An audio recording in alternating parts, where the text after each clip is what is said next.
Атам палочка менен жегенди үйрөнүп атат мынакей. Кытайлардай болуп деп.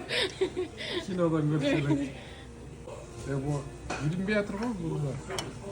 Жакшылап карабаңыз. Сайып жебейсиз анда, сайсыз? Үйрөн деген да жана байча. Атам ачуу дейтин оğlunu. Мен болсо ачуу мезин заказ кылгам. Нан жок экен дейт. Чай жок экен дейт. Мына суу ичип отурабыз. Нандын ордуна мына күрүш жеп. Ушуп калдыбы? Болду, ушуп калды. Атам мага шора алып келиптир. Мондай конфет берген. Дагы колбасаларды жакка салып койдум, а колбасалар.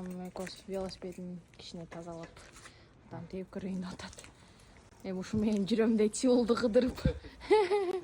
Университет менен ары бери барып келем дейт. Законный элек. Законный бекен, а?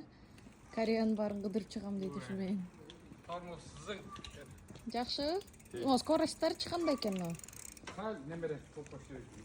Ошону оңдосо болобу?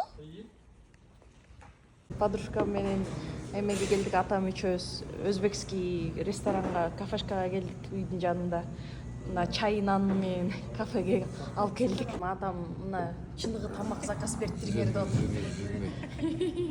Ну, оромо, плов, мондай, ушул тамак экен дейт. Чай, сахар, нан. Тамак жеп, мына азыр мороженое жегени баратабыз. Булар жыргап жүргөн экен. Жыргап жүрөбүз да, эмне жыргабай үшүмүрөп жүрөйбү.